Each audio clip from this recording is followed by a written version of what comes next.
Survival Dispatch, in partnership with Carnival, just dropped a Christmas deal that actually makes you harder to kill. So from now until December 23rd at 11:59 p.m. Pacific time, every $100 that you spend at Carnival.com is one virtual raffle ticket that you automatically get entered into a drawing. And on Christmas Eve, we'll pull 5 lucky names, and the winners will get a prize package fit for Santa himself. Each one of the prizes will include 1 beef family pack, as well as 2 beef, 2 chicken, and 2 pork single serving packs from Carnival. Where they're also going to throw in a Carnival tee and a Carnival hat, so you guys can wear that swag and brag to all of your friends that you were one of the lucky winners. But not to be outdone, Survival Dispatch has brought their A game as well, and we are offering 5 lifetime Guardian membership. You get 6 private encrypted signal channels, Survival Dispatch emergency notification system, and the POC-Link Ultra radio channel if you have those items as a part of your membership. But our current subscribers to the annual subscription are not to be left out in the cold this winter. Every time you spend over $99 at Carnival, you just email your receipt to support@survivaldispatch.com, and we will tack on 30 days to your annual membership. So don't delay and head over to Carnival and start buying that meat with no mRNA injections, no antibiotics, the perfect addition to your preps this winter. So don't delay and get started right now with Survival Dispatch and Carnival. And from each and every one of us, Merry Christmas and a Happy New Year.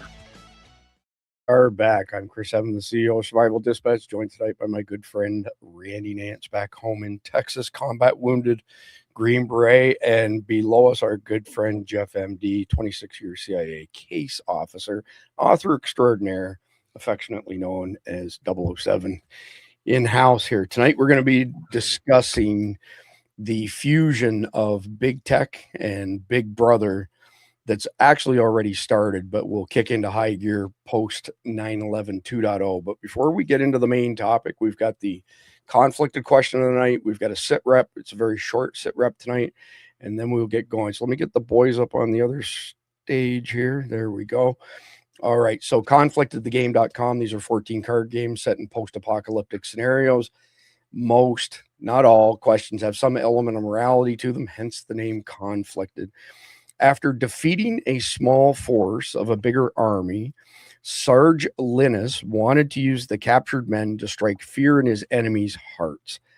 How should Sarge go about doing that with the captured men? That's an interesting question tonight. I don't think we've had that one before, have we? I think no, and that's definitely a moral one, because there's a lot of directions you could go with that. You could go with that. Yeah, that's an interesting one. So I'm glad to see we got something different for a change, because I feel like we've been getting some repeats from about 3 years ago. But anyway, breaking news: U.S. forces unleash massive strike against ISIS in Syria.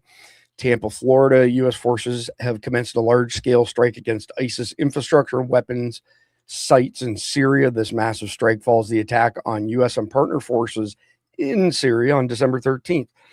Pardon me. We will provide additional information soon, and this was posted approximately an hour and a half ago. And there's a short video, 34 seconds here, that CENTCOM published as well. We'll have a quick look at it. I think it's just planes taking off.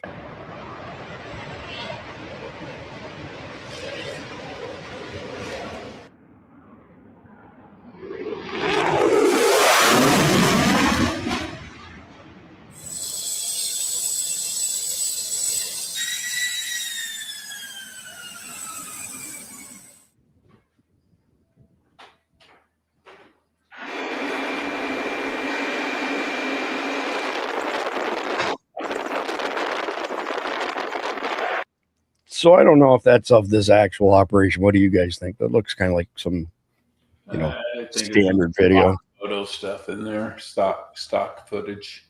I think so too. Just kind of covering the gamut of what's gearing up. Like even A10. Now I did notice, as we talked about it last time. I don't know if you did, as it was kind of still a dark picture. But boy, you could see that cannon just sticking out of that thing's mouth. Cool. Yeah, the thing about an A10 is, okay, if they're going to launch from a ship, there's not going to be an A10 on there, and it's Air Force, not Navy. And I don't know if we have any in Turkey, Incirlik or not. More likely to be F-18s. Right on. So you think we launched those potentially from Turkey? Is that what you're saying, Jeff? Because if there were A-10s involved, they're probably from Turkey. Okay. Because Incirlik Air Force Base is in southern Turkey and is within range. But yeah, they don't launch A-10s from aircraft carriers. Okay, gotcha. I saw something not too long ago, maybe 3, 4, 5 months ago, that there were some major updates to the new A-10s.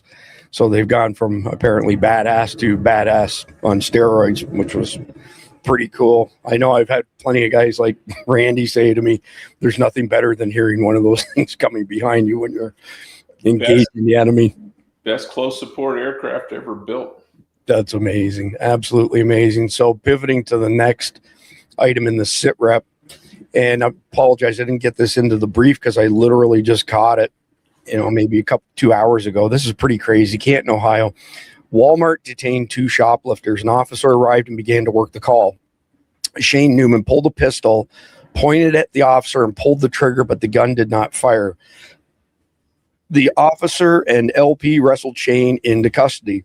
Loss prevention team is what that stands for, by the way. This was a deadly force situation. Search and handcuff before anything else on these calls. 1 minute, 32 seconds. I don't think we need to play the whole video to get the gist of it. Hey, no. You did it too. So wasn't up on her. You watched you walk over and put an item in the bag off the shelf.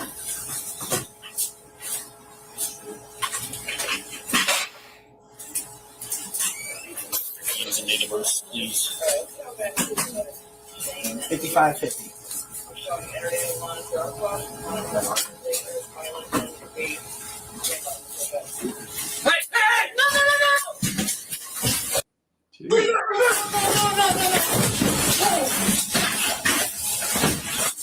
Hey, no.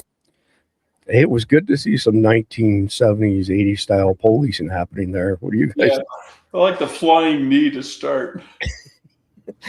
Golly, though, what a situation. He'd have been in his rights just to shoot the little son of a bitch. I think the only reason he didn't is because the other cop was on him at first, and if he shot him, it probably shot both of them. And then by the time that guy got out of the way, he already had him pushed down into the chair. But it's not just to search them regardless. You know what I mean? You can't get complacent. You would think common sense would dictate that a shoplifting charge isn't like burglary, isn't like assault, isn't like armed robbery. It's not this. I mean, it's not a nothing offense, but you're not going to go to prison for the rest of your life because you just got caught shoplifting. But then this guy to think that even that is enough for him to pull out a gun and try to shoot one of the cops.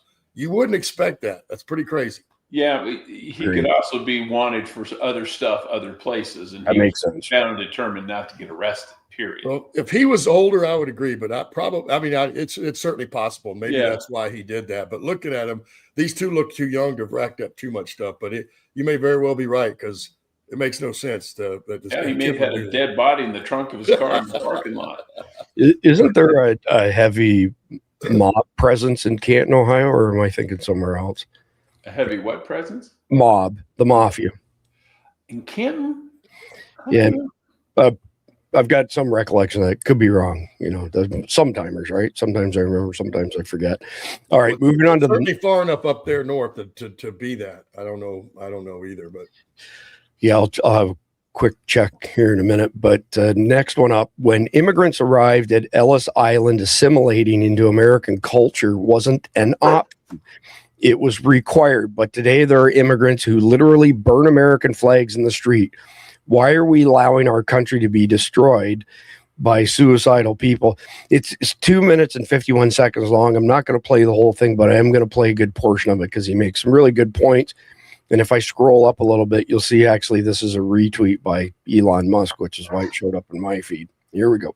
When immigrants used to come to America, assimilating into our culture wasn't an option. It was a requirement.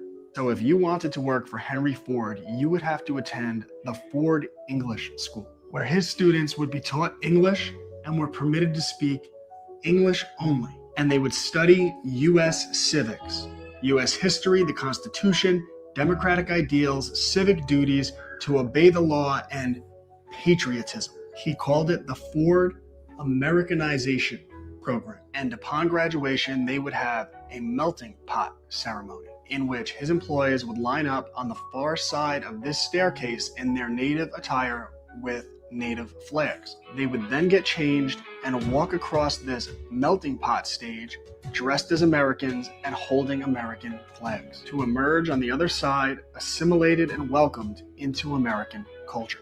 Because Henry Ford and Americans like him understood what a great place America was, that it was worth protecting, and what an amazing gift it was to offer citizenship to people from around the world, and that assimilation should be the bare minimum requirement for that gift, that if you want to come to America, you have to embrace America. And Henry Ford loved America and loved Americans. He's the reason we have the 40-hour work week, because before Ford, people actually worked 10 hours a day, 6 days a week. And Ford shocked the industrial world when he started paying his employees $5 a day. So I'm going to go ahead and pause it there, because the point that I wanted to make more than anything is the, assimilation, the melting pot, as opposed to the cultural mosaic. Do either one of you want to comment on that? I'll just say that, you know what, it's what I've been talking about and what I always point out. You know what I mean? Back in that day, Henry Ford and probably all the other CEOs, which at that point, and still are to this day, right? These are the people that are wealthy enough to be in the global elites. I don't know if the Fords are or not. I'm just saying that all the corporations did the same thing back then. Well, what are they doing today? They want to bring in all this cheap labor on visas where they don't have to pay these people as much as Americans. So they're not being pro-American. And that was being pro-American. And if you're not going to be pro-American, you would get rid of all that stuff. That should still be a requirement to this day of anybody that comes in this country, whether it's on a visa to work or you're coming here to actually formally immigrate legally into the country.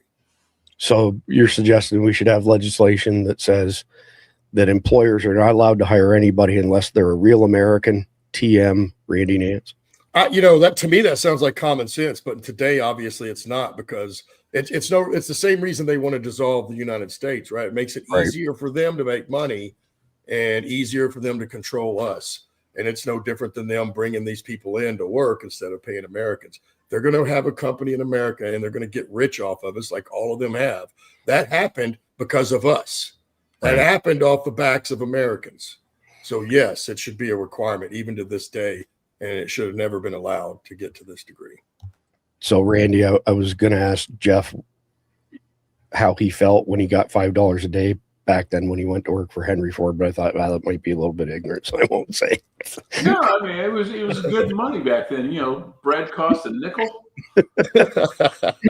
I got to say, you've aged tremendously. You've done a great job. Whatever you're doing, keep doing it. It's working.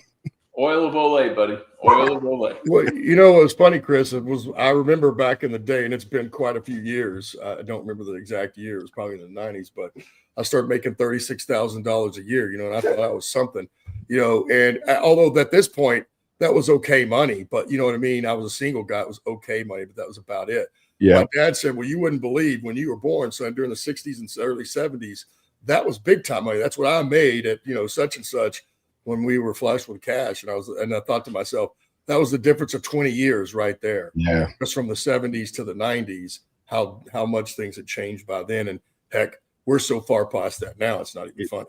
Yeah. I don't understand how people can pay their bills. I mean, it costs as much or more than a mortgage to rent apartments here now in Florida. And they're popping up these stick framed, buildings all over the place. And if it's a 3-bedroom place, it's $3,000 on average. Yeah. I mean, it's obscene. But my dad's first house was $5,000. Wow. I saw an advertisement in my neighborhood, and it's a house about the size of mine, roughly 20. Mine's 2,800 square feet, and I think this was about 3,000. But regardless, they were renting it out for $4,200 a month. Wow. Renting. My first mortgage was $420 a month. $400. The only reason I remember that is because in high school, my football jersey, I was number 42, so I just tack a 0 on. It's the only way I remember it. But anyway, crazy times indeed. So right in the face of Muslims, bagpipes being played on a busy Islamic street. They want to blast their call to prayer on everyone. I think this is the counter move. 13 seconds.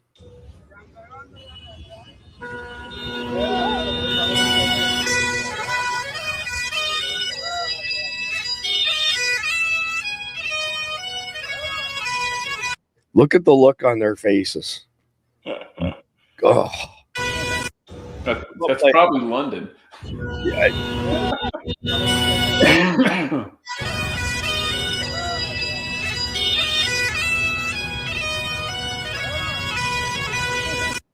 yeah, I was trying to catch it if I could tell on any of these signs, but Oh no, it's somewhere in the Middle East. They got those big propane bottles on that bike.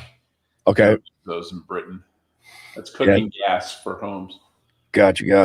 You know, this may turn it around now because honestly, probably even after my first rotation, but certainly by the time I retired out of the military, I'd heard bagpipes enough at enough funerals. I never wanted to hear another set of bagpipes because that's generally what it meant, right? I'm getting chill bumps right now. But this may revive it for me. This may do it. I think this is perfect, man. I think we should do it in every city. They think they're going to do that in the United States. People just get out and start blowing these things. Right in the middle of prayer time. So, sir, what branch you from? I'm Special Ops Bagpipes Unit. I get deployed. I can see it. It's a great reaction. Got the intended reaction, that's for sure. Well, think about it. Everywhere this guy goes, except those funerals, but even then, there's some sort of reception and party afterward. This is the coolest guy around. You know, it's not a bad gig, actually. There you go. So, next one, and this is the last one, our sit rep. Meanwhile, in Australia. So, this is from today.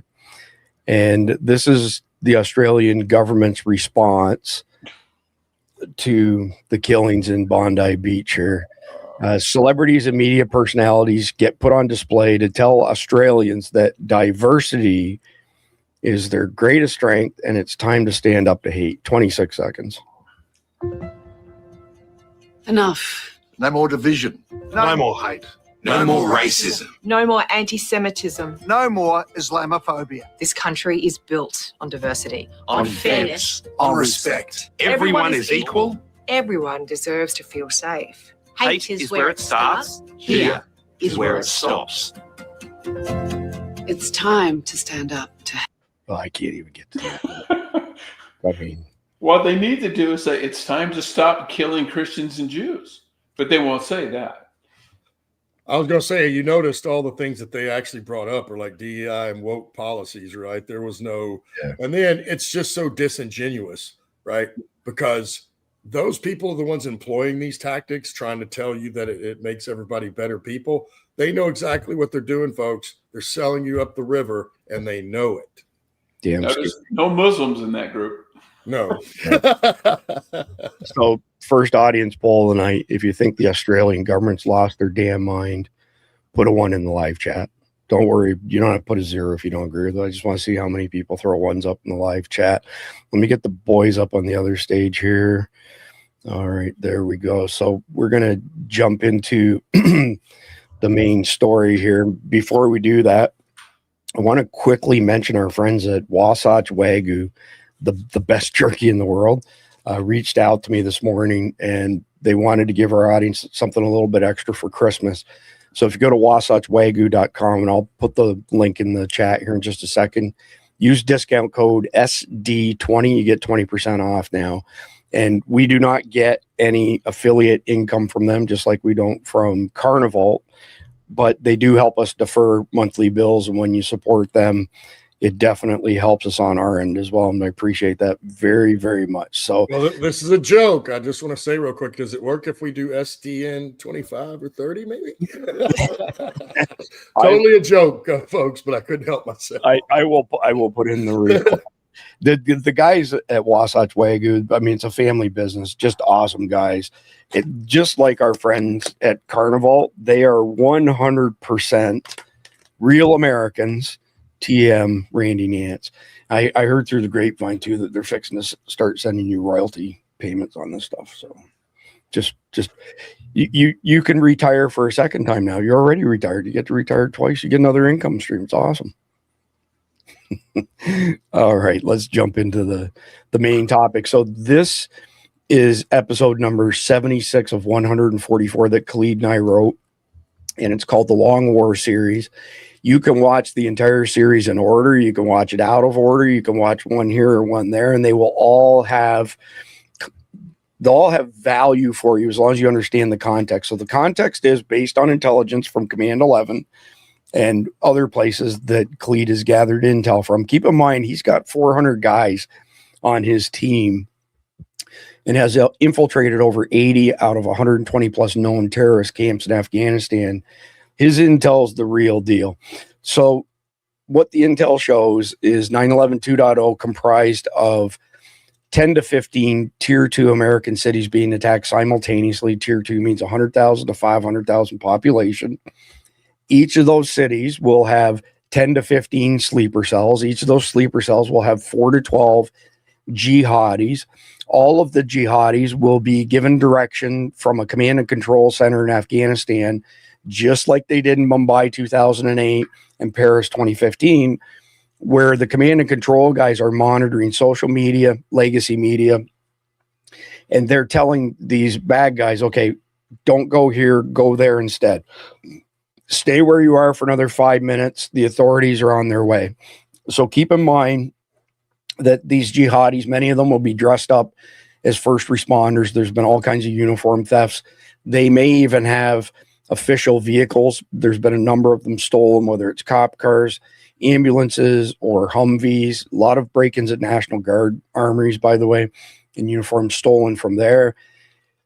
The first attacks that they make on soft targets is meant to draw the responders in. The secondary and tertiary attacks are to kill as many of those first responders as possible.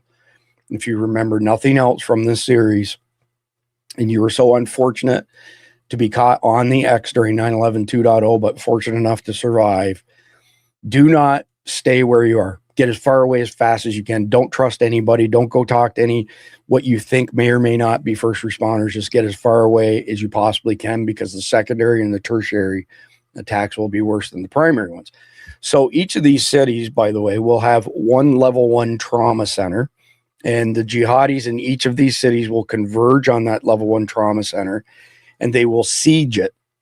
And you're looking at somewhere between 3,000 and 5,000 hostages in each of these cases, and they will burrow in and they will use these hospitals as a base to blast out horrific videos, maiming, torturing, killing Americans, beheading Americans.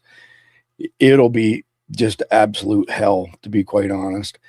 Eventually we will unsiege them, but this is not a task for regular law enforcement.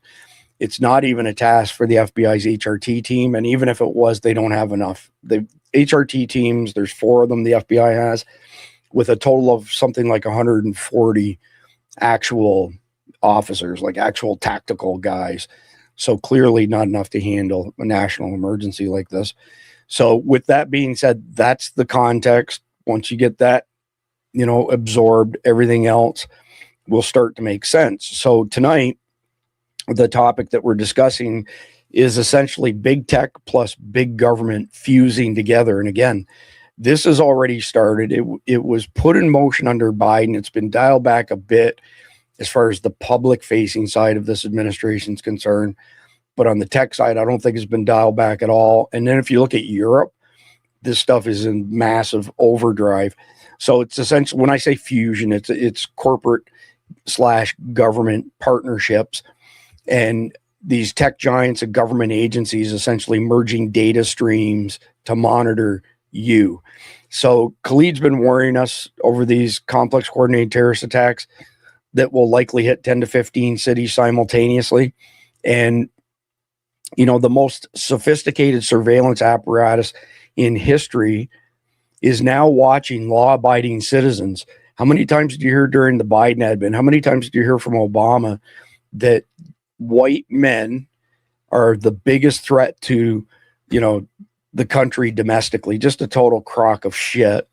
And at the end of the day, though, these groups, these intelligence groups, whatever you want to call them, let's just call them fusion, for lack of a better term, are focused on the wrong people. They're not focused on catching the jihadis. They're focused on catching guys like you see on Survival Dispatch News. And I can assure you, like Randy said, if we were the problem, everybody would know it. We're not the problem, but we are the barrier that's in the way to them taking America down. Why do you think the average 20-year-old today has the same testosterone level that a 70-year-old man had at the turn of the century. And how did they accomplish that? They put soy in every processed food out there, which nukes your production of testosterone and elevates your production of estrogen. Then add in all the woke bullshit and indoctrination, and it's why there are nowhere near the number of masculine men that used to exist percentage-wise in America.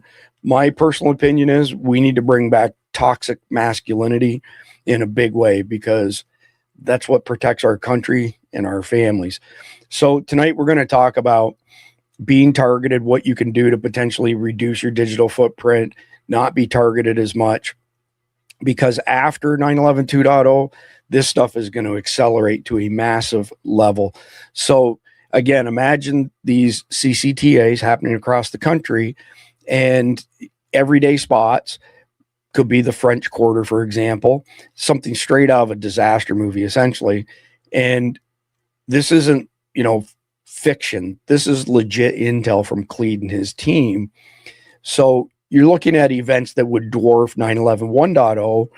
This time around, we've got vehicle-borne IEDs, in addition to drones being used, in addition to planes being hijacked and blown up, not by flying them into buildings, but at low altitude over cities, so that human body parts, luggage, plane parts drop all over the place.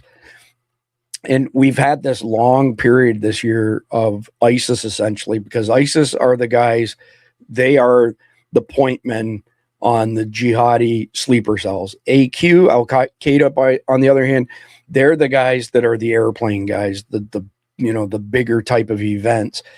But all of those bomb threats that were hoaxes, all of those active shooters that were hoaxes that we saw sometimes several a day for many, many months, those were probing attacks, or probing exercises, I should say. And they detailed everything. Where did the cops come from? How long did it take them to get there? Where did they make people exfil? It was intelligence gathering on their part. What did Cleed say? He said, after that, you're going to see, when they've got all the intel that they feel they need, you'll see a period of quiet. Then you will see smaller scale terrorist attacks in other Western countries. Think Bondi Beach in Australia.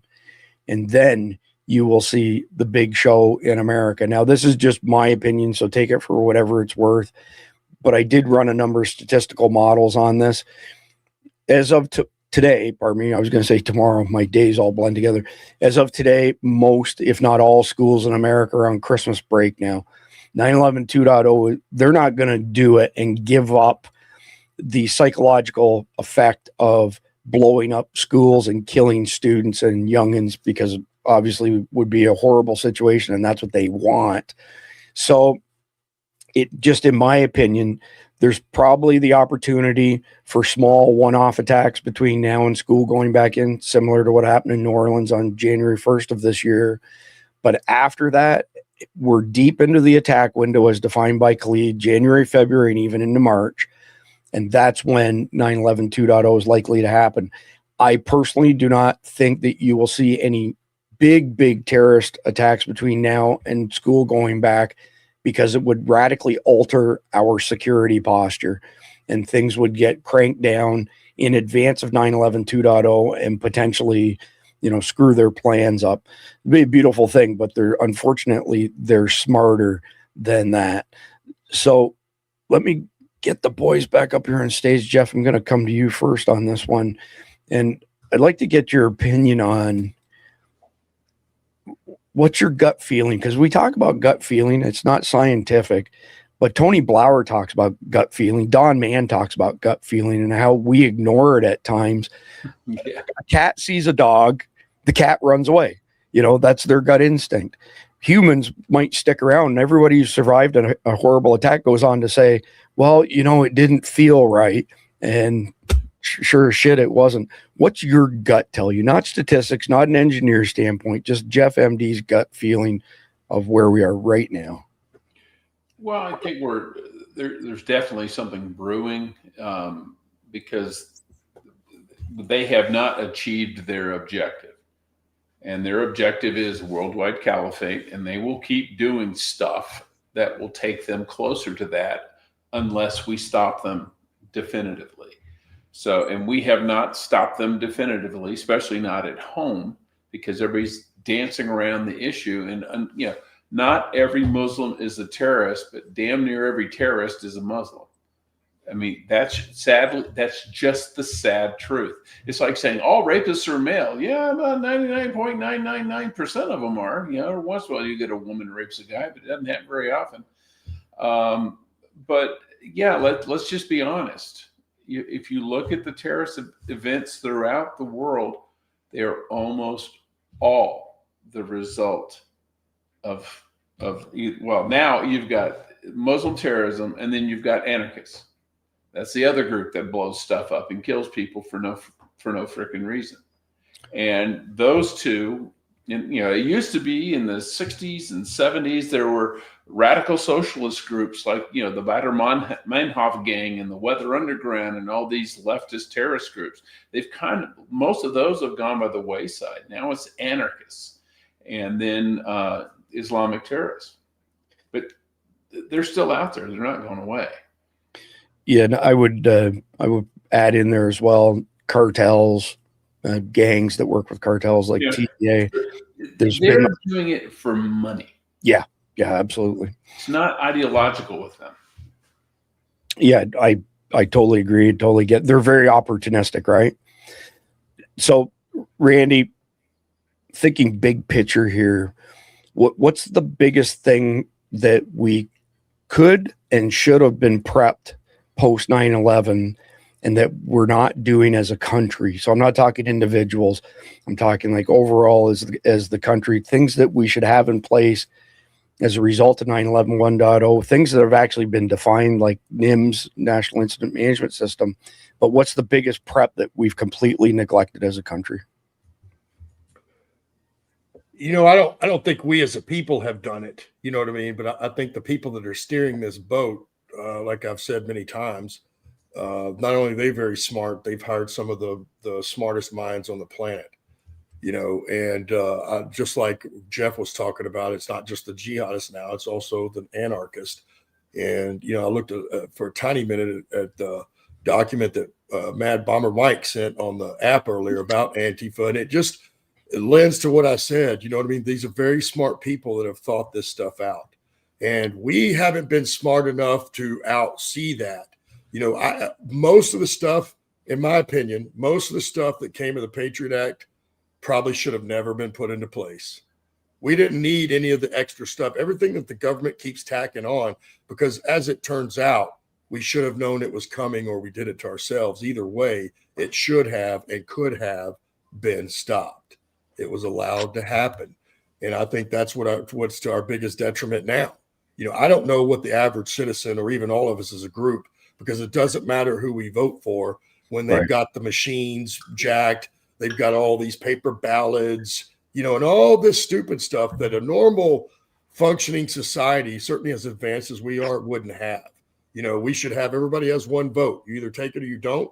And that's that. There is no extra ones floating around. There isn't all this ballot harvesting. The immigration policies we've had are atrocious. And then what we've allowed the government to do, including during the 4 years of Biden, when they want to say, the border is secure, when everybody knew it wasn't, but no one did anything about it. Had people trying to say, Abbott did a good job. No, he didn't. Abbott didn't do anything about it until he had to be reelected. And that's when he shut down the border at Texas, but he could have done it before that because he's the one that's over this state, regardless of what the feds do. If the feds aren't going to close the gate at the border, then the state should do that. But, we didn't do that either. There's so many things. This is going to turn out to be just like any other tragic event, right? Except that most of this has been planned out.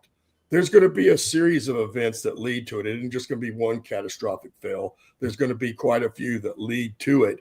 And our biggest problem is we don't hold people accountable, and somebody mentioned it there, will the Epstein list kick something off? No, the list won't. But I tell you what will. If we actually did start holding people accountable, I can promise you any timeline of waiting will be ramped up, not just from the jihadists, but also from the anarchists. And the anarchists. Why? Because the left has embraced both of those ideologies as their action arms. and they want to get their way, and they're being allowed to do so. As we know, now we're almost a year into this presidency, and not one person's been arrested or held accountable. Yeah, which is very frustrating, of course. So I've got another question for Jeff, but before I go to it, I get an influx of hate mail on a regular basis. I get accused of everything you can imagine, being a racist, you name it. I just got a really interesting one hit my inbox while Randy was talking. If you want to see what the hate mail looks like that I get, put a 1 in the live chat. If enough of you do it, I'll share it after Jeff answers my next question. So Jeff. Wait, that's not the one I just accidentally hit send on, is it? I don't believe so, but we'll have to check the originating IP. You just made me spit on my laptop. I got coffee all over my laptop now. Thanks, Jeff. Oh my God. So Jeff, we know that with the airport component to these attacks, like the Al-Qaeda Bojangles strategy of blowing up planes at low altitude, clearly we're going to have the airline shut down just like they did after 9/11 1.0. Yeah. But what are your thoughts as far as other forms of travel as well as forms of communication? So I no veracity, can't speak to the veracity, but I've seen a couple people posit that we may be locked down for a period of time like COVID, where you're not allowed to be out during such and such an hours unless you're going to and from work. We didn't have that here in Florida, by the way, but also locking down comms as well. And I'm not sure how that would look because that's a specialty of mine, but I'd like to hear your thoughts on other forms of travel in particular. Well, they would have a hard time shutting down widespread travel just because people aren't going to put up with it. And, you know, it's just like during COVID, they say, oh, you can't leave your house. Well, a lot of people said, screw you, I'm leaving my house. And when you have enough people do it, there's nothing they can do about it. Plus, you've got law enforcement who may not enforce it, like Sheriff Lamb here in my county, when we were in the middle of COVID, he just said, yeah, we're not doing that lockdown crap. And, and then the governor finally gave up and said, yeah, we're not doing that. But it was people like Mark Lamb and other sheriffs who said no first. The feds can only really shut down stuff the Fed controls. Now, the Fed controls air travel because of the FAA and the air traffic system, but they don't control local roads, and they would be hard pressed to do anything about that. And I also think because of COVID, people aren't going to buy it. We were said, oh, you have to close down to save your lives. Well, it turned out that was all bullshit. And if they tried to say you have to stay at home for the next 6 months to save your life, and then people would say, I've got an AR-15 that says I'm going to be just fine, thank you. And they're just going to leave their house and they'll just be strapped. They'll be packing heat the whole time. And I think that's all it's going to take is enough people to say no. So, quick follow-up question on that before we move into the next segment. Democrats, Republicans, two different sides of the same coin, but we have seen different things happen as far as emergency responses are concerned between blue and red states. Charlie 19 would be a good example of that. What's your prediction there as far as, I think the primary violation here, Jeff, would be the Fourth Amendment, right? The right to move about freely being infringed upon. Well, Fourth Amendment, First Amendment, different aspects of the First Amendment. If you say I'm going to church, so you interfering with my right to exercise my free exercise of religion. I'm going to meet with some of my friends. That's called the freedom of assembly. And the whole premise of an assembly is you're not doing it necessarily in your house, or at least it may be your house, but you have other people getting together from different places. So yeah, there's a whole lot of that where you can just say, sorry, there's nothing in the Constitution or the state law that says you can place an entire population essentially on house arrest. And it's like, where's my due process? You're taking away my rights and my freedoms. I don't remember going before a judge. So until you do, kiss my lily white ass. But and when enough people do it, it's just the law of large numbers. They're not going to be able to enforce it. But what if it saves just one life, Jeff? Everything saves one life. If you could turn off the power, and you're going to find somebody who got electrocuted. See, if we didn't have electricity, that guy wouldn't have got electrocuted. Okay, but how many other people would have died because their respirators don't work? Right. Maybe he shouldn't have touched that hot wire. I mean, or even better, maybe you shouldn't have pissed on that live wire. Oh, that's right. That's right. Yeah, You know what? that is, to me, is the lamest argument when they say, "Oh, if it saves one life, I don't care. That life may be mine, but I'm going to still go out and travel." Process I think Jeff's right. collection. Process. That's not going to happen again. I think Jeff's right. It won't happen again unless people actually start dying. It'll be like the original, right? You shouldn't force a vaccine on people because if it worked, you wouldn't have to. Bingo. It's the same, you know what I mean? So I think we learned that was a little test bed for them. But unfortunately, the what backfired on them is now people are going like, yeah, we're not doing that shit again. 100%. And even if they said, yeah, the terrorists have a roadblock on Highway 71 and anybody goes down there is going to get shot, so stay home. Man, I know a bunch of guys who would load up their pickups. Highway 71. Red Dawn, here we come. That's right. All right. So before we jump into the second segment, here's tonight's one of many I get each day. I get 300 to 500 emails, legit emails per day. Stephen Sullivan commented on your post why I can't trust the SIG P320 anymore. And dude, this thing again? NSFW or NSFW language here. You gun worshipping fucktards should start carrying your defective handgun shoved as far up your ass as you can. This will keep them safe from the rest of us who don't worship gun ownership over human lives. Fuck you and fuck your guns. I mean, find out where he lives, and then when the terrorists are going door to door, just we're not going to stop. We're not going to help him. Yeah, well, Stephen, just realize you're part of the 80, buddy. We don't need you anyway. He doesn't have a gun. He's not armed. He's not going to help us out. Well, the thing, out of 100, 80 are targets. 10 shouldn't even been there, but 10 are our warriors, and they will save the day. Well, he's a target. Morons. Yeah. Anyway, moving along into segment number 2. So I titled this one, How Big Tech and Big Government Teamed Up After 9/11. So when the towers fell, the feds rushed to fuse their intel with Silicon Valley's data hordes. And that set up these fusion centers in every state, which were meant to be a go-between between the feds and state, county, and local law enforcement.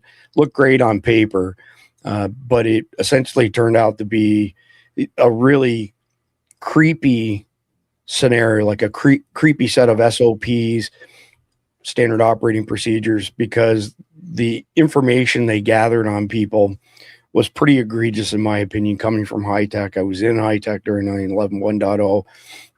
I can tell you, Sun at the time, Sun Microsystems, who I was with, sold these computers called E15Ks. They started at $4 million, fully loaded up. They were $20 million for things like human genome research, et cetera, et cetera. And the NSA started using them to capture massive amounts of data on the internet that they would then search. They would parse it for particular patterns and compile dossiers on people like you and me. So at the end of the day, this time around, we can expect that, both Google, Meta, maybe not X because of Elon Musk, will jump back in with both feet, just like they did during the Biden installation.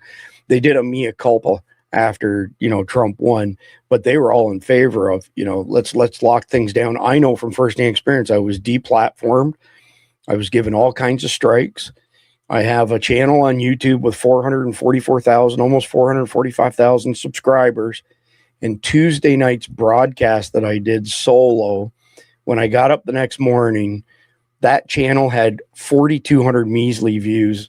Back in the day before it got flagged, we'd get 100,000 views each episode on that, which is why we're broadcasting this to 9 platforms, by the way. But my small YouTube channel that only has 4,200 subscribers got 4,600 views. So 400 more views on a channel that had 1% of the subscribers. That's what happens when they mark you, essentially. And once a channel's marked, there's no going backwards with that. So above and beyond that, imagine that you morph in other things. What do you watch on Netflix? What books are you buying from Amazon? What audiobooks are you buying from Amazon? A whole slew of things where they put together profiles on everybody. And then that information is parsed by AI and says, oh, hey, this Randy Nance character, check this out. The system flagged him because he did X, Y, and Z. And there's a 90-something% chance that he's going to, commit some sort of, terrorist act, domestic terrorist act. We should go and arrest him based on his propensity for that, not that he actually did it. That's what's coming.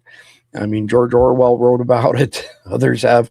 Here's a question for everybody out there. We'll do a poll on this one because I have no answer to this one. My wife and I have had this conversation multiple times. Does life imitate art, or does life imitate art, or does art imitate life? Did I get that right? Does life imitate art, or art? Yeah. Long story short, you know what I'm saying. I feel like George Bush when he had stumbled on, fool me once, fool me twice. But anyway, if you think that life imitates art, put a 1 in the live chat. If on the other hand, you think that art imitates actual life, put a 2 in the live chat. So see what happens when I don't have something in the brief and I'm tired. I get all tongue-tied. Anyway, fast forward to today, and this partnership now between big tech and big brother is, there's no other word, but it's gone rogue. They do whatever they want. There's no repercussions. Like Randy said, there's no accountability for anything. There's definitely no accountability for raping your information, selling your information, putting together dossiers on you that are used against you when you go to buy a home. And it's essentially, we have the social credit score without even calling it a social credit score. So when you're dedicating all of these resources to looking at people like us, is it any wonder that the bad guys, slip under the radar? So Jeff, coming to you first, I want to know your thoughts on why do you think big tech was so quick to team up with Big Brother, aka government, on this? Well, I think a lot of it started COVID and right before COVID.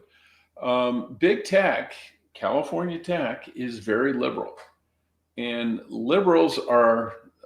political liberals are very actually illiberal people.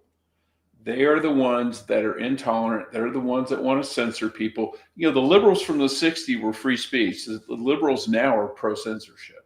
And you get that when you look at the polls of young people who think, yeah, words can be violence. Yes, people should be silenced when they say things that offend people.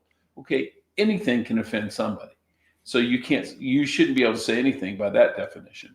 But that's big tech. And so they were eager to jump in when the liberal politicians, the Democrat politicians, said, we want to censor people. And their thing was, hey, we agree with you. We don't like those people either. So we'll be more than happy to censor them on your behalf. And the other thing is they also didn't want to get regulated. So, the government says, nice company you have there. It'd be terrible if something happened to it through regulation. So yeah, you're not going to fight back with the guy who's got a knife at your throat. And you think that how intimidating that's got to be for somebody who's, no military experience, nothing like that. And then the FBI shows up on your doorstep and says, yeah, we want to talk to you about silencing some people.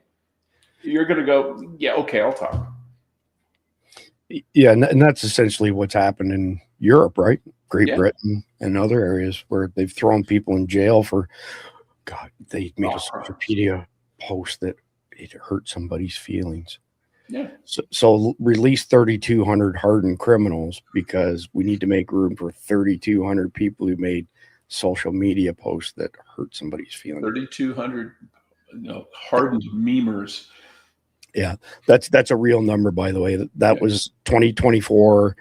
The British government released 3,200 inmates who still had time on their sentences, but they need to make room for the people who posted things on social media that maybe spoke poorly of, I don't know, rape gangs, sort of thing. So Randy, the fusion centers, there's one in every state, and the intention, as I said, was essentially to connect the dots from a federal level all the way down to a local level and everything in between.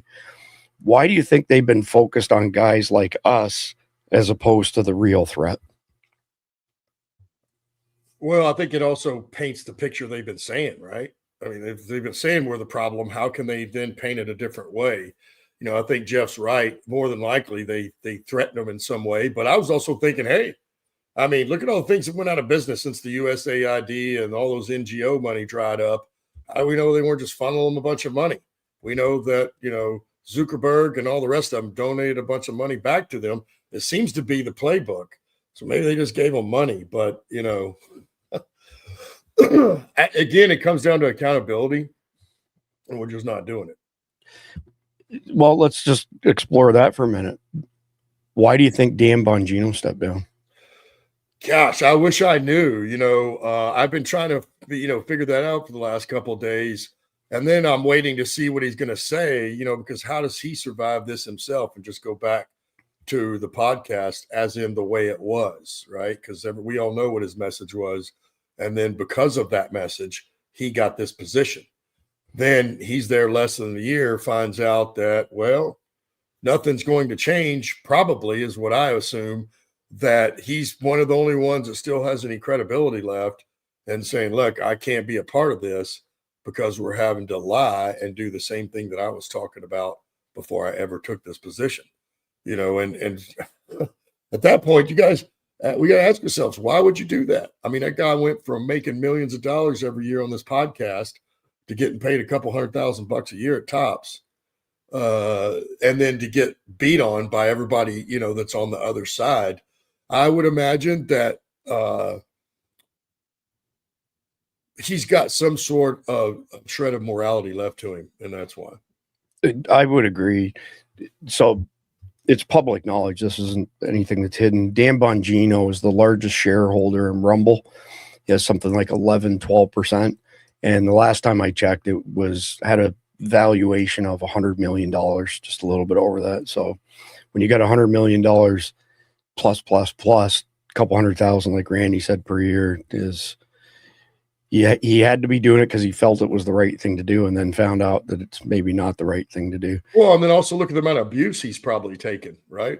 Why would you do that? Just, you know what I mean? At some point, you would cut the cord. Well, I mean, let's do a question right here for you guys in the audience.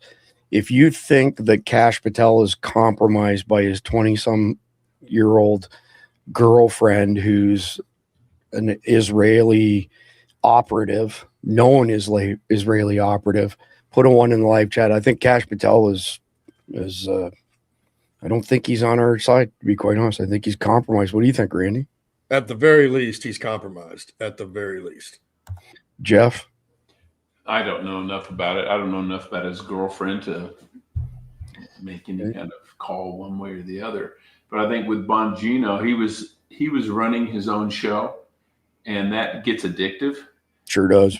And when you go into something and you don't have the final say, or you tell people something and they say, well, according to the policies, I can really do X, Y, and Z.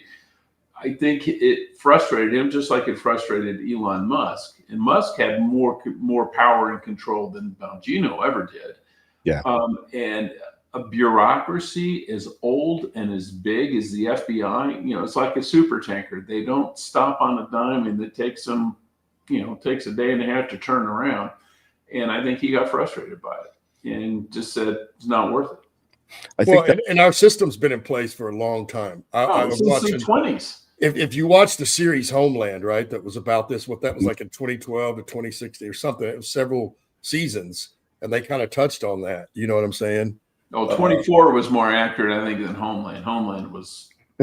Well, my point is, oh, no, it wasn't Homeland. I'm sorry. 24? So I watched, no, it was Death by Lightning.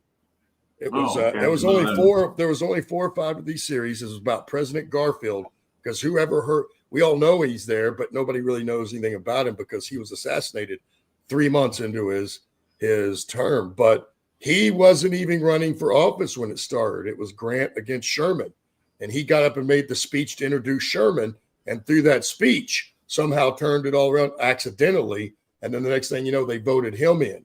And the lion of the Senate, I think, was Senator Cochran at the time, if I remember correctly. But regardless, he was a lion of the Senate at that time. And they were pissed because Grant turned a blind eye to all the corruption and them making money and that's what they wanted. And then when this Garfield was like a Trump, he wanted to get rid of the swamp. And so they turned to Cochran when he got elected and said, well, what are we going to do now? He said, easy.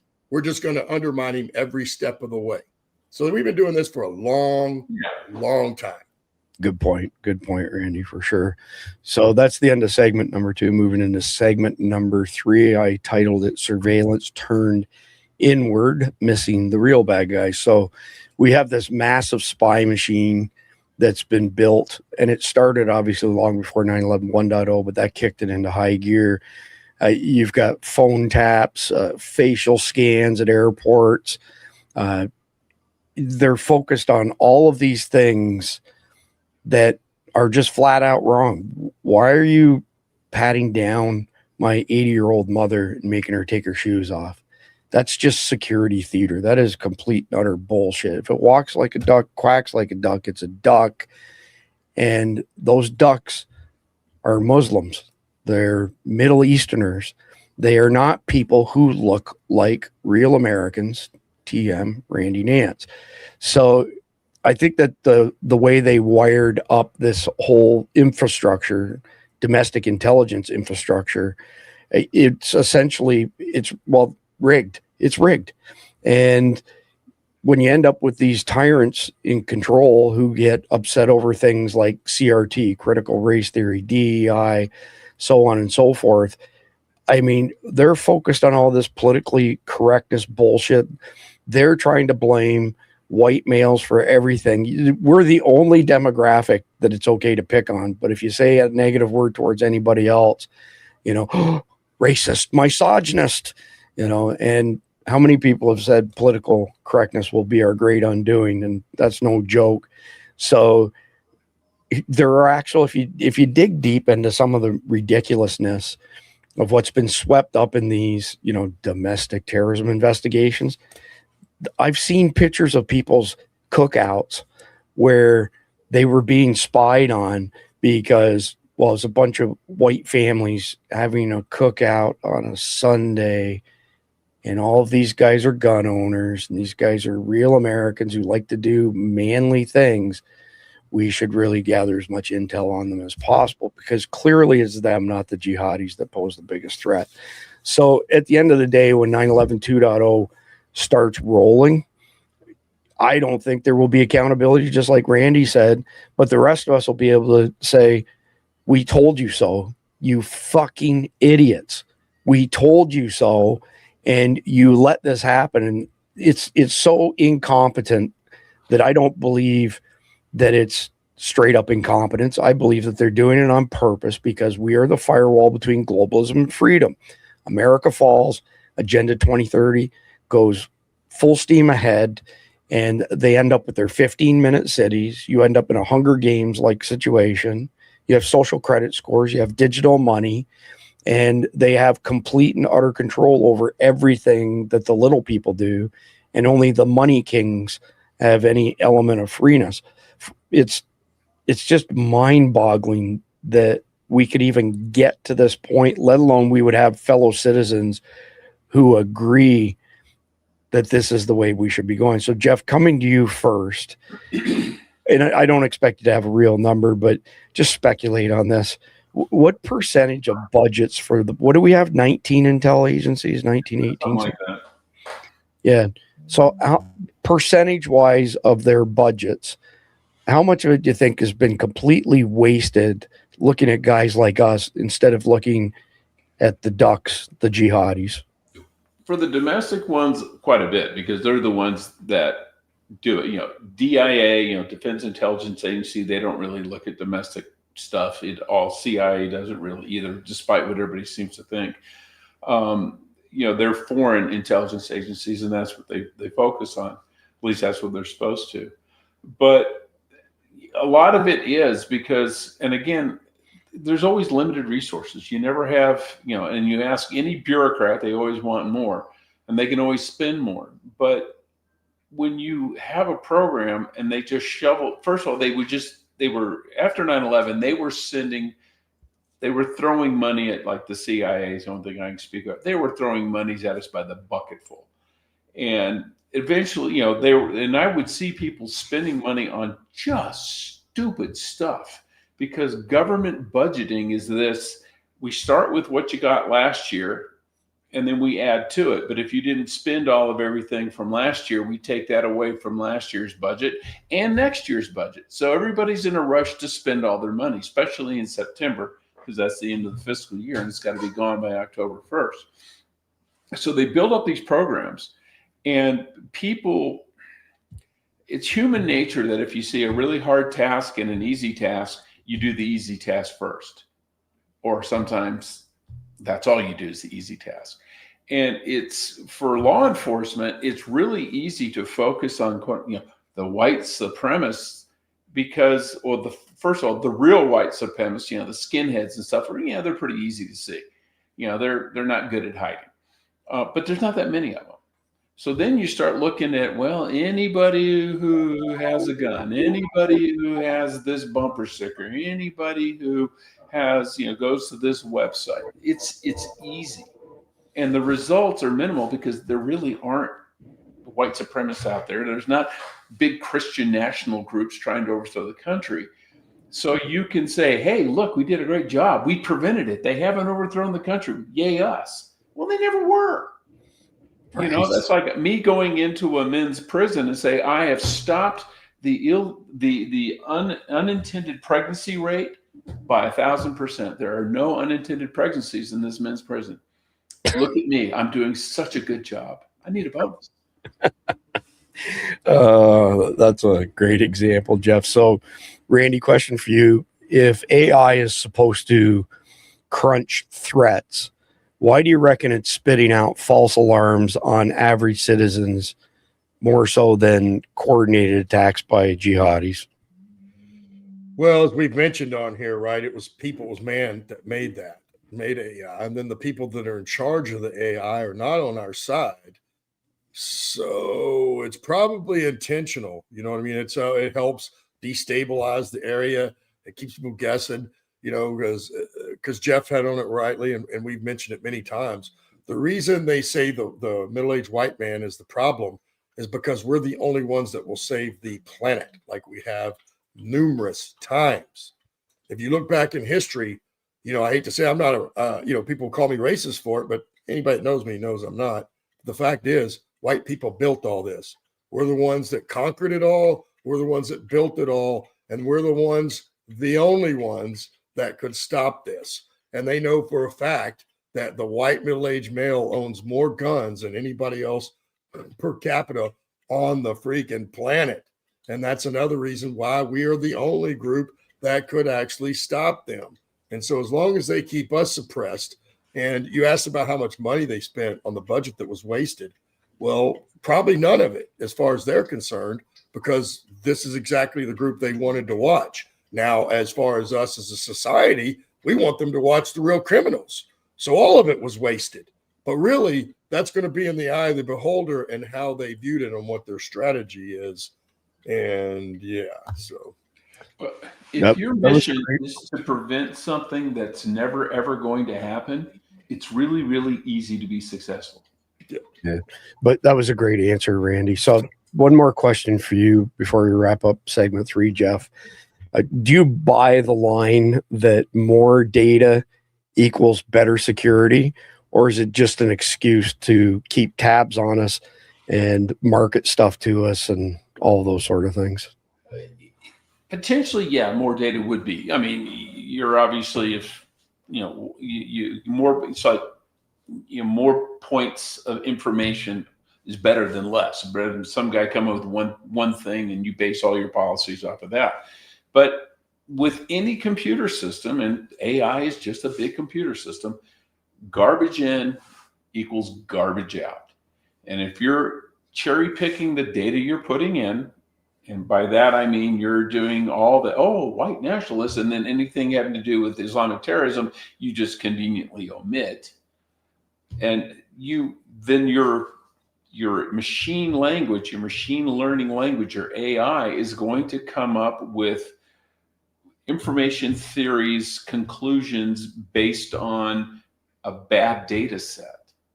And, it's just like putting in only record high temperatures for every city in the country. If that's the only data you have, the computer is going to go, well, we're all going to be dead in a week because it's going to be 220 degrees. It's BS. And we see it with these news ranking organizations that they say, oh, these are the trusted sources of news. Well, they're all leftist. So if you're using that for your machine learning, if all your inputs are leftist, your output's going to be leftist. Yeah, so that would be why I frequently mentioned, I think I mentioned it last night as well, that the top two sources for most AIs to get their information from are Wikipedia and Reddit, two liberal cesspools. Yeah. And you have to specifically tell AIs when you ask them questions, I don't want anything from those sites, any other left-leaning sites. Give me the most neutral information you can. Otherwise, they'll just spew the same old bullshit. Yeah, and Reddit is like a bunch of 12-year-olds tweeting. I mean, it's just people venting. So I saw something maybe a year ago, Jeff. Can't remember the numbers. Don't quote me on this. But a massive percentage of what people see on Reddit is actually just bots that have been programmed to stir the pot and spew the woke progressive bullshit. It's not even real traffic. So and get clicks. You're right. Yeah. So anyway, that's the end of the third segment. Before we go into the fourth segment, I want to mention our friends at carnivault.com. I just put a discount code in the live chats. It's Eat Meat, all one word. But I wanted to remind you all of the Christmas draw that they're putting on. So every $100 that you spend between now and December 23rd at Carnivault, you get a virtual raffle ticket. There will be 5 winners drawn on December 24th, and all 5 will get the same prize package. It'll include Carnivault food, Carnivault swag, and I'm going to give you a lifetime Survival Dispatch Guardians membership with that as well. So carnivault.com to get in on that. So before we go into segment 4, here's a PDF that I want to share. So terror threat snapshot, House Committee on Homeland Security, Subcommittee on Counterterrorism Intelligence. This map in this first page is not current. I want to say this is from somewhere around 2017-ish, but they did update the notable developments on the side here. You can see relatively new, but this map itself that identifies where the jihadis have presence and significant presence, it's even worse than this. There's a whole lot more red now than there was when this map was created. But if you scroll down to the second page of the PDF, you'll see that they have stuff going backwards, at least from January 7th and previous, so January 7th, 2025, which also isn't 100% current. But I'm going to put that in the live chat right now for everybody. It's a PDF that you can download direct from Fox. Just take it with a grain of salt. Not that it's not true. It's just not completely comprehensive and up to date. Jeff, Randy, either one of you want to comment on the volume of terrorist, what do you want to call them, enclaves and training facilities in the country represented by this? Going once. Randy's got it. Go ahead. I would bet it's doubled since then, is what I'm thinking. Certainly after the 4 years of Biden, how could it not? Yeah, safe assumption. Jeff, you want to chime in on this? Yeah, no, that stuff's always changing. So by the time you publish something like that, it's going to be out of date almost immediately. But it's a damn good starting point. Yeah, I would refer to it as directionally correct, basically. Yeah. So moving into segment number 4, so 5 segments every night of our broadcast. What happens when terror hits a dozen cities at once? So picture, black smoke over skylines, from one end of the country to the other, explosions, ripping through crowds and killing multiple people, especially first responders, highways completely jammed up, cell phone networks completely jammed up, people trying to bring their family back together again.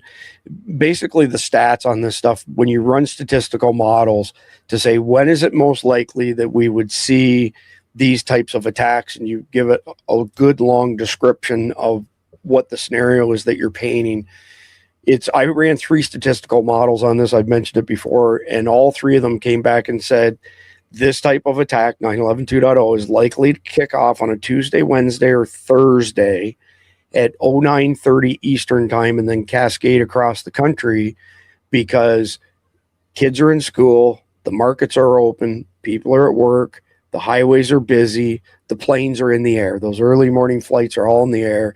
And that kind of puts together the perfect storm. And they followed that in 9/11 1.0, obviously. Same type of time frame. So imagine all this stuff happening. Then imagine the economy tanking overnight and supply chains tanking overnight because nobody's sending their kids to school. Nobody's going to work. They want to stay where they are with their families to protect them.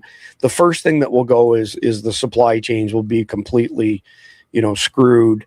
And on top of that, you're going to have people in the markets panic selling, which will drop massive amounts of wealth, scrub it off of paper, and people will start hoarding stuff. Look what happened with, toilet paper during COVID. Absolutely insane.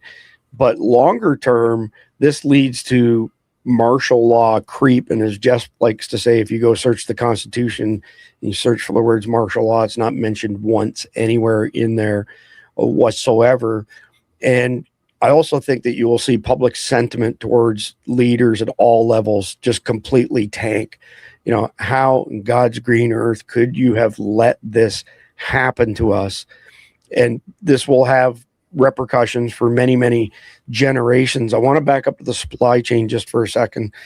So all of the systems that are used by grocery stores are called 3PL, 4PL, or 5PL. What that stands for, third-party logistics, four-party logistics, five-party logistics. And what it is that food, an item reaches a certain threshold, like it falls to a certain threshold in a store, the software automatically cuts a PO to the distribution center, sends a bill of lading, and puts all the invoicing in place.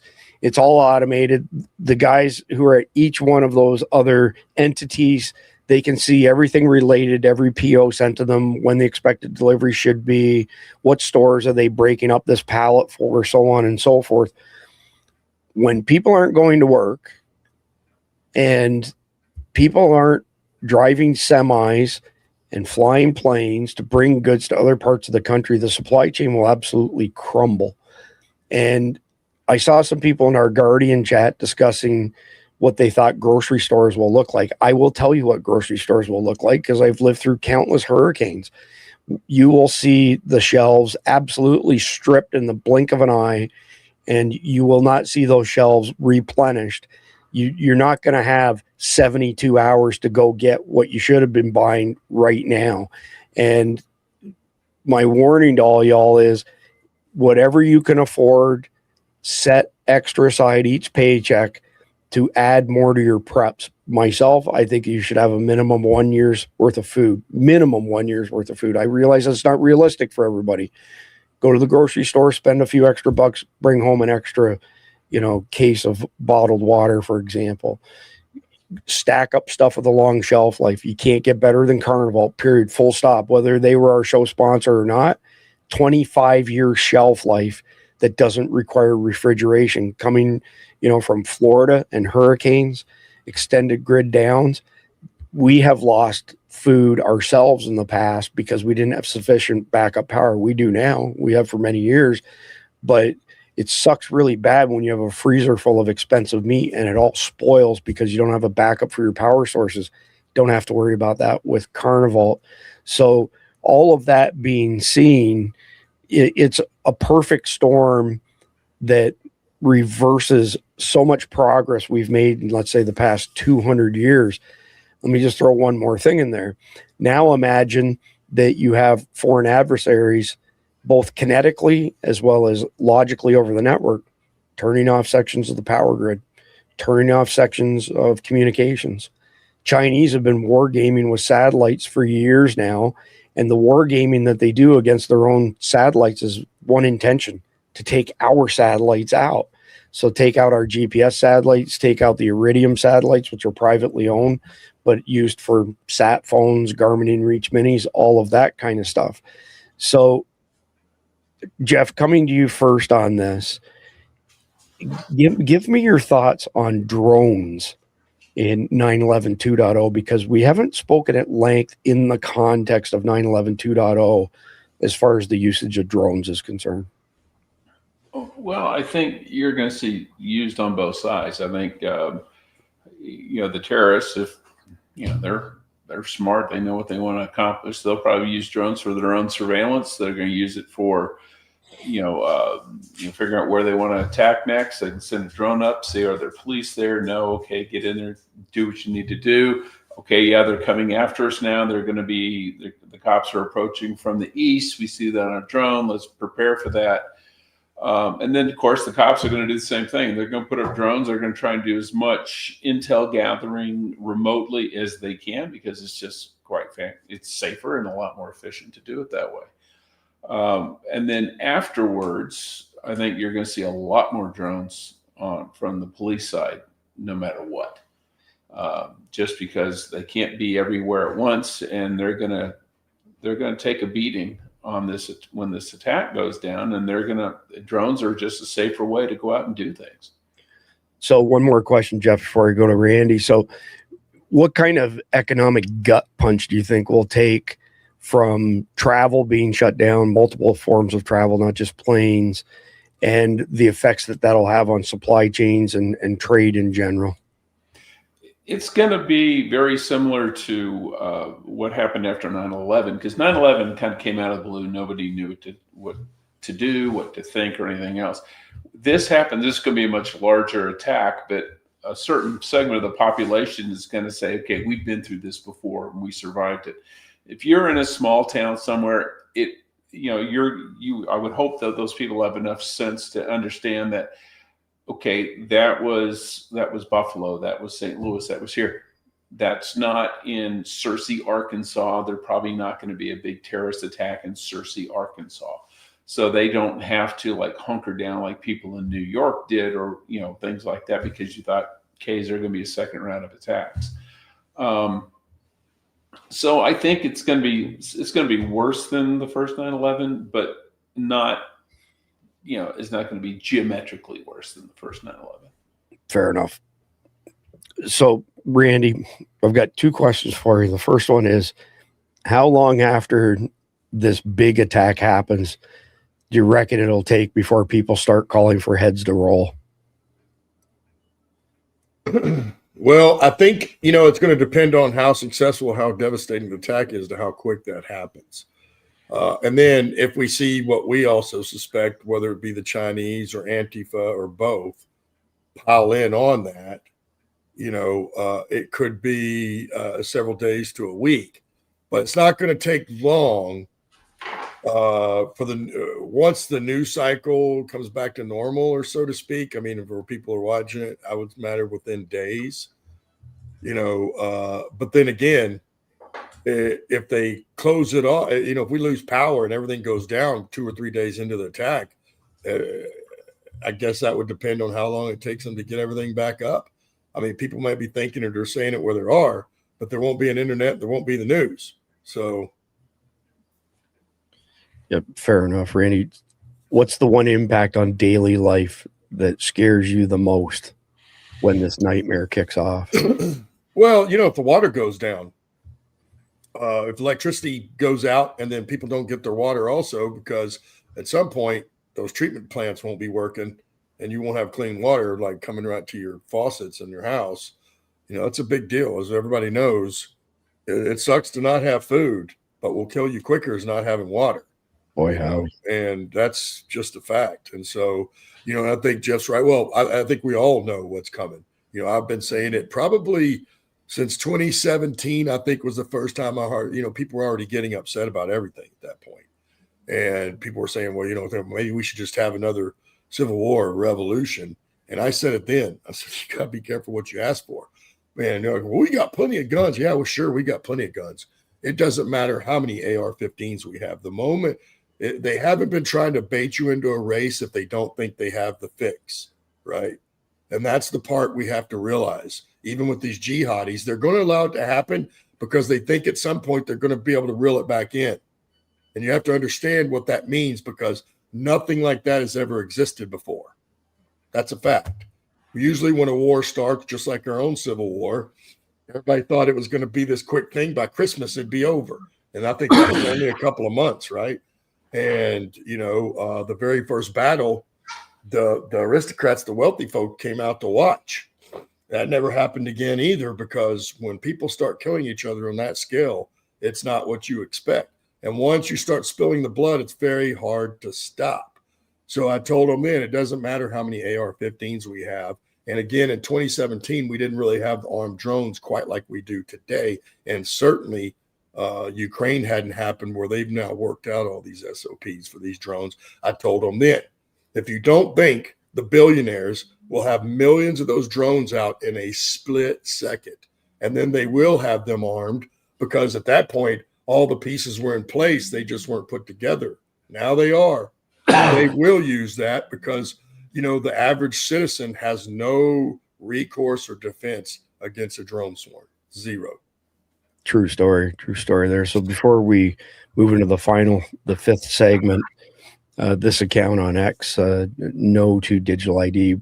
Digital ID isn't convenience. It's total control. Government's tracking your every move, freezing accounts, linked to vaccines, CBDCs. We fought KOSA and surveillance bills. Now say no to this dystopia. Don't let them own you. I mean, this convergence of big tech and big brother has just overwhelming repercussions, as you just mentioned, Randy. Jeff, do you want to comment on just the general, I don't know what I'd call it, or the nightmare that this one paragraph presents? Yeah, well, it's a legitimate concern, because the thing with the digital central bank digital currency is they can track everything you do. I mean, you can't go to the store, you can't buy food, you can't do anything without them knowing about it. And and if they get rid of cash, which I think is their ultimate goal. Mm-hmm. And the other thing is, when they want, right now, if they run a deficit, they print money. Well, if everything's digital currency, they can just hit a button on a computer and print money. They can print electronic money. And, you want to see inflation go crazy, just watch. But the biggest concern is the idea that they know everything you do. Think about it when you were 3 years old and your mom knew everything you did. That's what you're talking about, except we're adults. Yeah, check out this graphic that I found. So digital identity. So digital identities for entities, people, devices, other things, the IoT, Internet of Things, basically dumb devices with an internet connection, sensors like your fridge. So telecommunications, to monitor devices and sensors transmitting data such as energy usage, air quality, traffic congestion. So this is the type of stuff where these, I don't know what you want to call them, nutcases that think that we have to knock down these carbon footprints. America produces 3% of the pollution / carbon in the entire world. China produces over 50% of it, but you should have to pay exponentially more to do your part to fight bullshit climate change. I mean, being able to measure all of these things is a means to an end.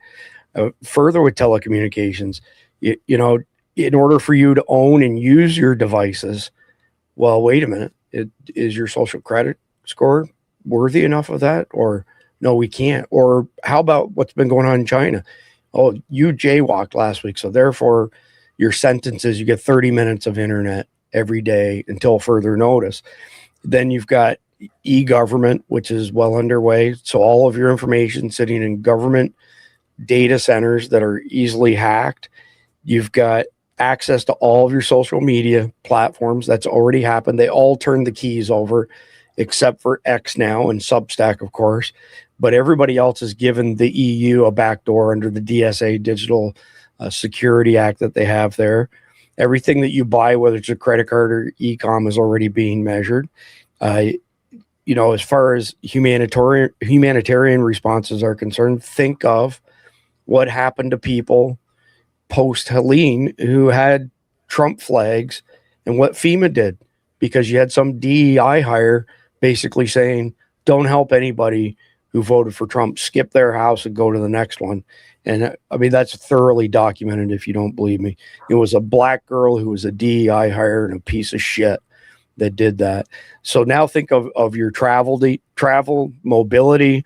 You know, if your social credit score is not good enough, well, you can't book this flight. You don't have the social credit score to do that.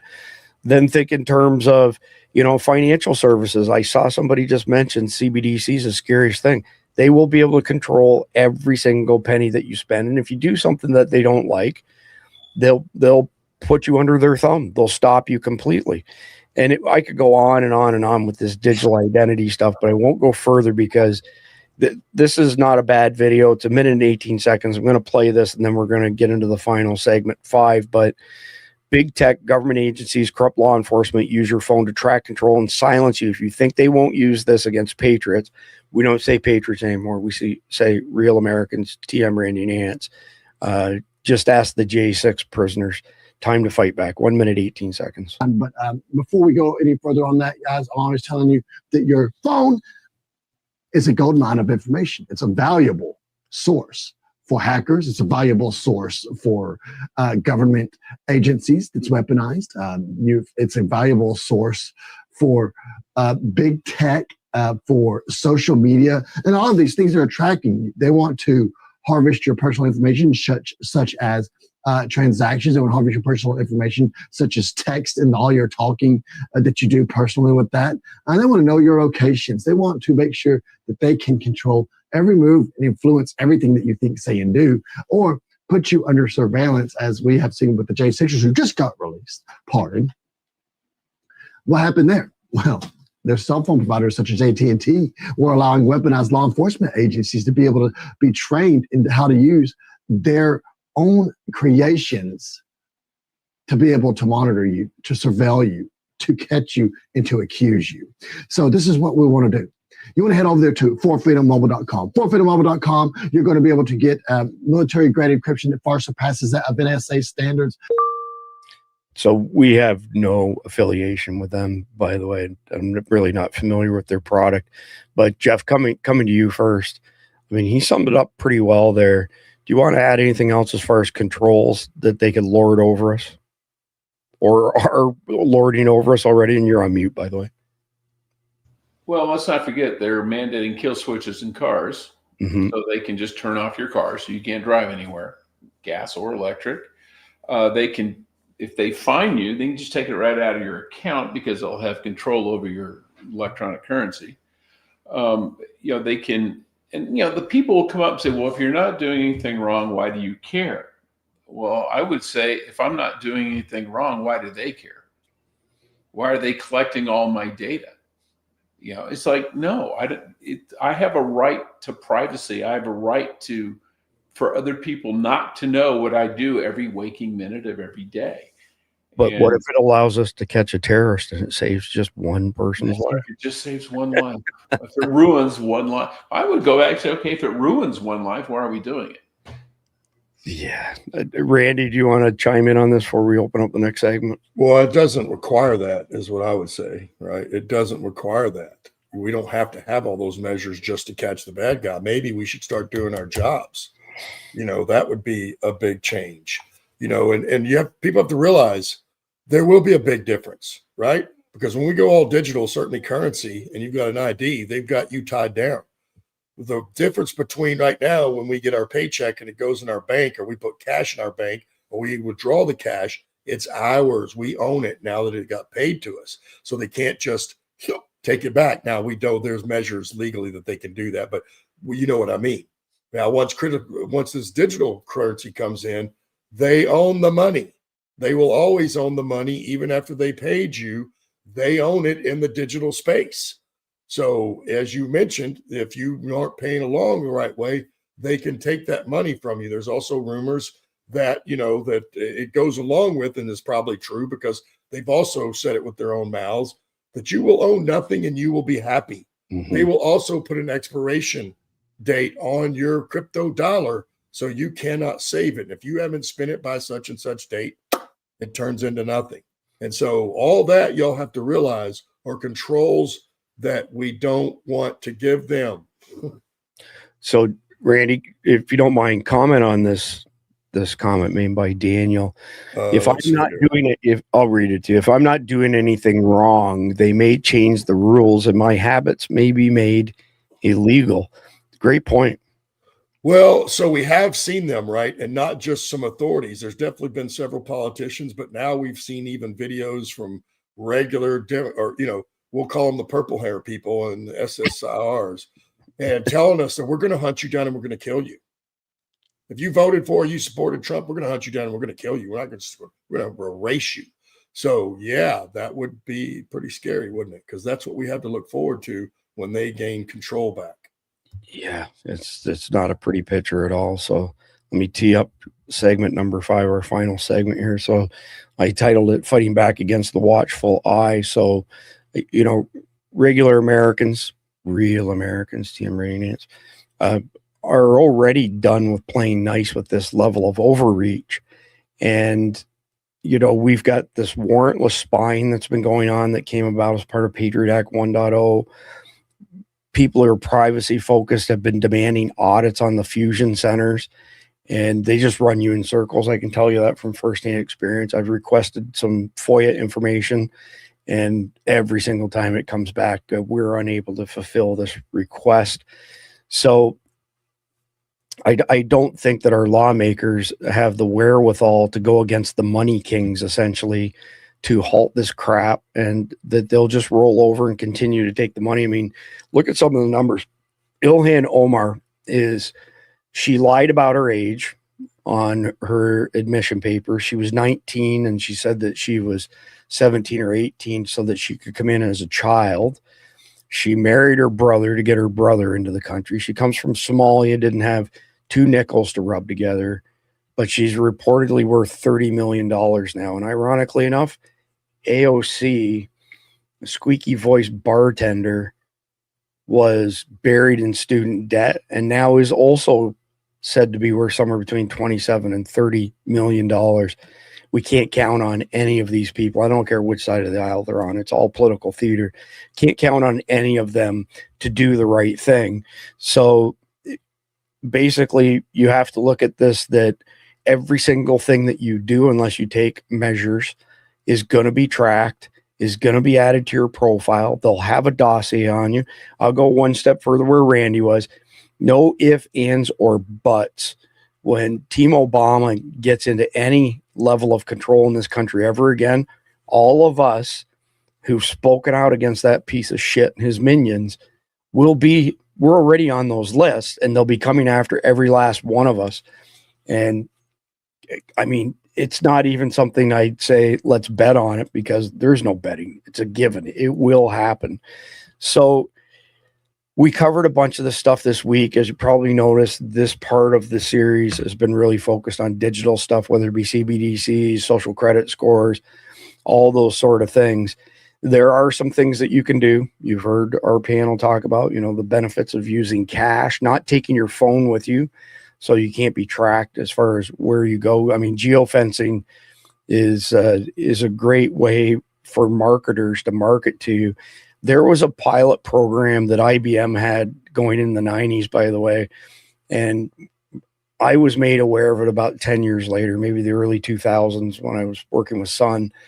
And essentially what they had patented was, you're walking down an aisle, let's say at Walgreens, and there's something on the shelf, whatever it might be, some supplement, let's say, and you are reasonably well off, and it says $9.99.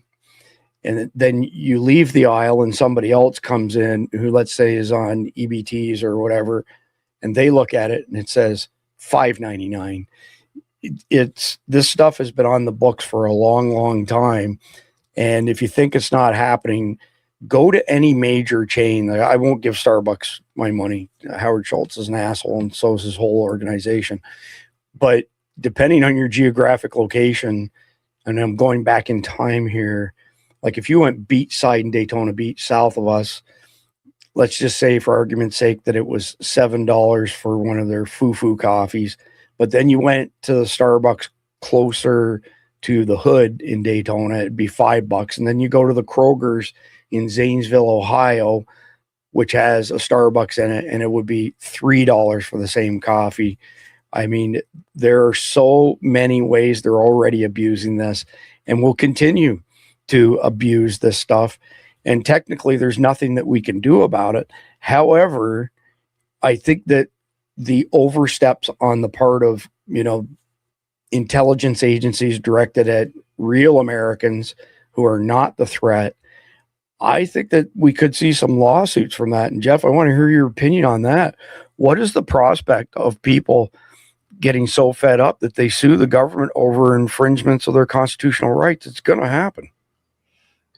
Yeah, but it's also hard to pursue, because the thing about suing the government is the government has to give you permission to sue the government. And a lot of times they just don't give it to you because you sue them in court. Well, who owns the courts? The government owns the courts. And they can also just pass a law saying, yeah, you can't sue us for that. Police get qualified immunity in a lot of places.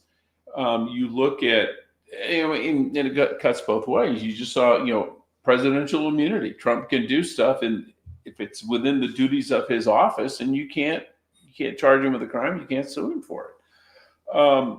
Some of that makes sense. You don't want people suing your local town at the drop of a hat, and your town spends 90% of its budget defending itself against bullshit lawsuits. But at the same time, there needs to be some sort of legal recourse. But I think what you're probably going to see, more than people suing the government, you're going to see mass civil disobedience, where people just decide we ain't going to do it. And then when the police come to arrest them, they're just going to say, it's almost like, in Tombstone, hey, I'm not going to let you arrest us today, Behan. And we saw a certain amount of this in England when they put up the cameras, because they were trying to limit people going into parts of Britain and London and finding them if they did, or charging them to go in. And people were going out at night and cutting the cameras down. I mean, with like chainsaws. And Yeah. so, I think you're going to get a lot of that, because all these rules require people to enforce. Yeah, well said. I remember when there was a rash of all those cameras being taken down in Great Britain, and it's great for them.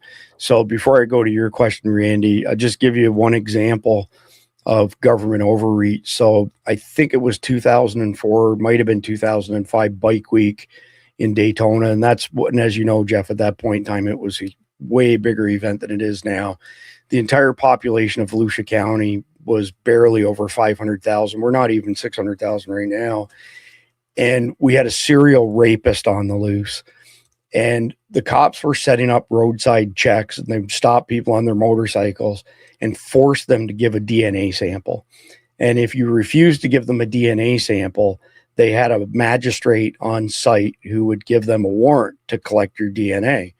And there were 3 guys, Florida residents, very wealthy. They sued the government, and they said this is an infringement of our Fourth Amendment rights. And they won. It went all the way to the Supreme Court of Florida, and they won. And to this day, it is a very rare instance that you will see roadside checks in the state of Florida because of that decision. There's still some exceptions, but generally speaking, they can't do it anymore because they sued and they won. And they weren't even looking for monetary damages as much as they wanted to make sure that their rights weren't being squashed. Well, so yeah, that denied them the whole probable cause. The Right. probable cause for doing this is because I said, no, I'm not going to give you a DNA sample. No, that's bullshit. Totally. And they never did catch that serial rapist, by the way. So Randy, Jeff set you up perfectly for this, as far as people not complying. What's the tipping point where people just say, screw it, I'm not doing this? Well, I would bet we're not far from there, are we? I would say we're not very, because people are getting quite fed up. And really, if people stop paying taxes and participating in law, they're going to have a hard time. Onesies and twosies, sure, they'll throw you in prison, do whatever. But when whole communities and the whole country just decides, screw you, we're not going to do it, they're going to have a hard time enforcing that. They have a real hard time enforcing that. And I think if it's not going to happen. Now, I don't know there's some rumor that there may be some changes coming in January. It's going to be something to that, like whether it's this digital ID or the digital currency, that will help move the needle. But certainly after an attack, I think that, I don't know, as we know, most people in this country don't think it's even going to happen or it's coming. But afterwards, they may look at things differently, because everybody knows someone has told them about it. And most of them have made fun of them. So if it actually happens, people are going to realize it didn't have to. And so when the government comes and says, now we got to do all these other things to keep us safe, we're going to tell them, pardon my French, fuck you. We're not doing it. And I think one of those will be the catalyst. It's going to be something, and I think it's coming. You never would have thought about this in this country, my entire life, but yet here we are today. Well, Randy, I mean, both of you will appreciate this, but you're a historian of sorts. So just some rough numbers here. Work with me on this, okay? So 3% of the colonists reportedly rebelled against the King of England and said, we're not going to pay this tax on tea. Whether it's 3%, 2%, 5% is irrelevant. Now, fast forward to today, and let's say that the government was completely tyrannical, okay? 3% of Americans would represent what? Maybe around 12 million people-ish, something like that. And if you take active duty law enforcement, active duty military, National Guard, those three together about 5-6 years ago added up to something like 3.2 million. Now it adds up to something like 2.5 million, maybe 2.6 million. At least 50% of them are on our side. So now you got 3% of the population. You probably got, 1 million plus of cops or military join with the 12 million. And that leaves maybe 1 million and change of jackboots working on behalf of a tyrannical government. I don't think it matters if you have F-18s or, F-15s. Is that what Joe Biden said? You don't need AR-15s. You need, F-15s to fight the government. No, you don't. Not with those types of numbers. I mean, Jeff, I'll come to you first, and then I'll close it out with you, Randy, on this. What happens when that type of numbers of people actually stand up and say, we're not going to take this shit? Yeah, the government collapses.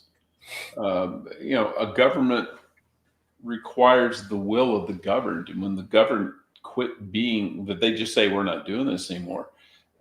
The government itself is made up of people. If they don't have enough people to counter the other people, they're going to quit being a government. And it becomes factional, and then it's all over.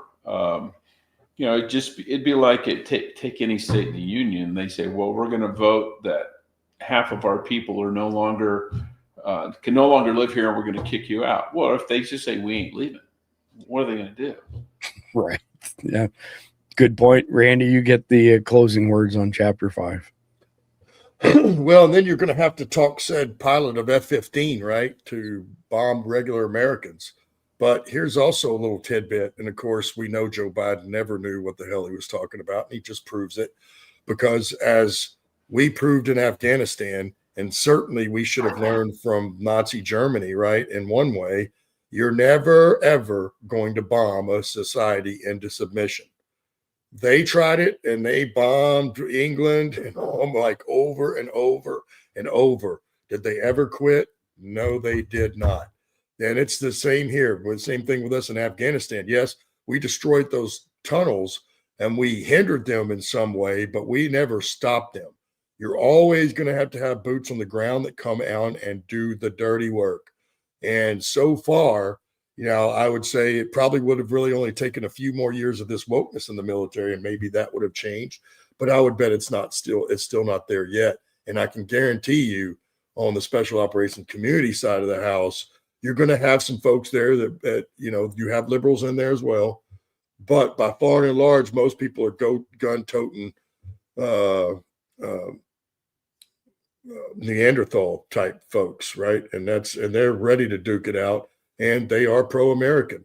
So that's the other part of it. They can say that they're going to do it all they want. If we have the military and the National Guard and all that, and then you look at just the hunters across this country and the gun owners, that is why it hasn't happened yet. That's why they're still trying to attack the gun today, because until they can legally take your guns, none of this is happening. Yeah, true story. We are quite literally the firewall between globalism and freedom. So with that being said, this fusion between big tech and big government has already created this surveillance monster watching everything that we do, instead of watching the bad guys, instead of watching the jihadis who are fixing to pull off 9/11 2.0.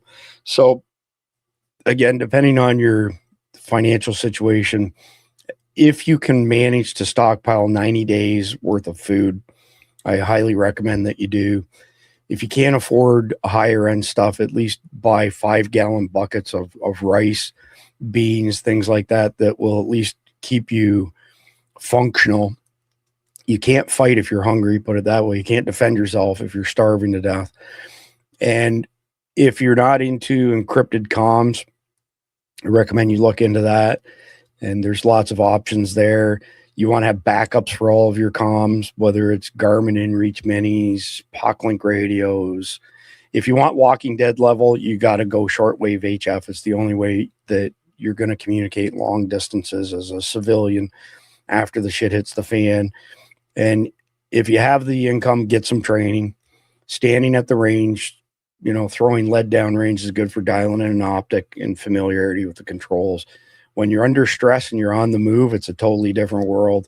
I've spoken at length about that, so I won't bore you with that tonight. But what I will say is it is that time of night again, one of my favorite times of the night. 3, 2, 1. All right, it is time for the Carnivault heroes, plural, of the night. And these are native New Zealanders. And this is what they think as far as the Palestinian nonsense is concerned. I think they're called the Maori, if memory serves me right. 15 seconds long.